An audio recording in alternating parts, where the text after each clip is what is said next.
So you might say, well, Grant, okay, if I'm not going to be at home watching online media and I'm going to come to one of these meetings or invite my boss to come or invite my friend to come, how does one go about doing that? It's got to work like this.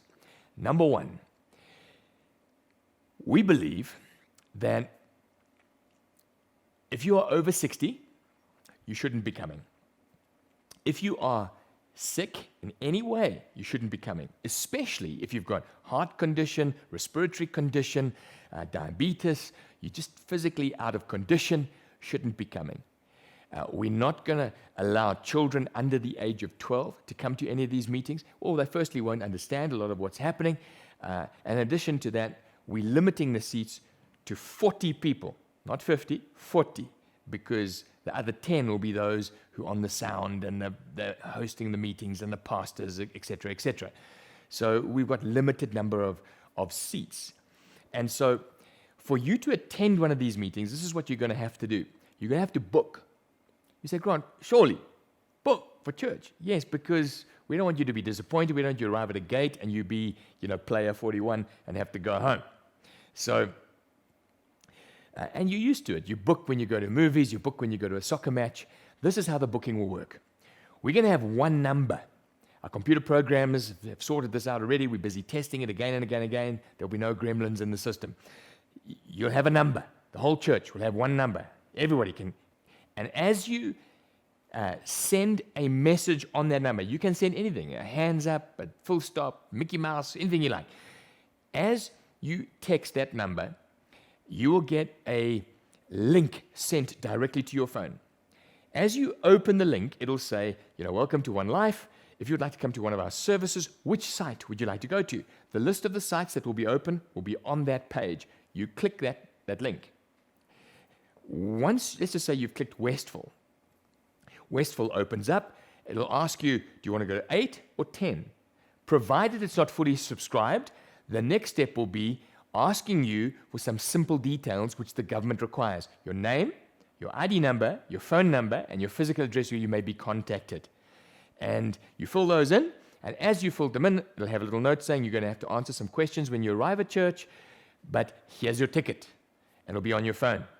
And so when you arrive on a Sunday with your friend, hopefully your unchurched friend, a guy who's not used to coming to church, he's booked in himself. He's got a ticket on his phone, you've got a ticket on your phone. You're going to have to arrive, there'll be social distancing. You'll first encounter someone who says, can I please see your ticket? And so you show it on the phone, or if you print it out, if you want to print it out. And he will then take a reading with one of those guns that check your temperature. And if you have a temperature, you won't be able to come in. If you're not wearing a mask, you won't be able to come in. If you answer his questions that you've coughed or you have any symptoms, sore throat, etc., of COVID-19, you won't be coming in. If you've got children with you, you won't be coming in. And if you haven't got a ticket to get in, you won't be coming in. You could maybe stand in an overflow line, which will also be socially spaced, in case there's a no-show to get into that particular meeting. Now, once you've gone through the heat gun, you'll be getting some sanitizer for your hands. You have to wipe your feet on a particular mat, and everything's open. The doors of the toilets will be open. The doors of the church will be open.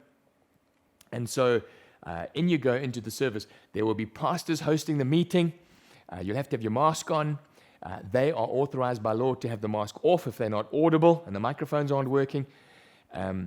And we'll go through a normal church service. It'll be a lot of fun. I'm trusting for deep, deep ministry. Your singing will be different, as you might just be more contemplative, listening to someone minister to you. But there will be prayer, and there will be no touching. So we won't be baptizing people in the public, and no holding hands or laying hands on people. But there will be the word preached. There will be announcements. There will be a ministry time together. You'll be able to be in God's presence.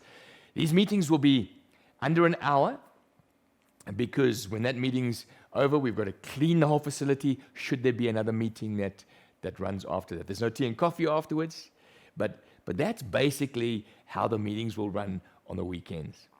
And so let me wrap this up by saying this. Our response to the president is, we are very grateful that he has heard the church, that he's recognized faith in our land, called us to pray, and we continue to pray for him and the decisions that he's making. In addition to that, we are ramping up online ministry because we believe under lockdown that is the primary way that we're going to be ministering. In addition to that, all those who are sick and shouldn't be at corporate meetings, we're actively discouraging not to be there. But we are going to open some of our meetings, particularly for the sake of those who need to get to church to receive ministry, those who do not have data, those who are unchurched that want to come and hear the gospel, and to model it for other churches in a responsible way. And so lastly, we need to understand that things are evolving, things are changing almost on a daily basis. So while this is our stand right now, it is open to change as restrictions are imposed and as the government makes its adjustments. And so we hold these two values. We want to honor our government, be responsible citizens, and really caring for everybody that we're in contact with. And at the same time, we trust in God for this, for revival. Revival for you personally, revival for our community, revival for our nation, and whatever tool that he puts in our hand, we're wanting to use to the best of our ability for his glory and for the building of his church.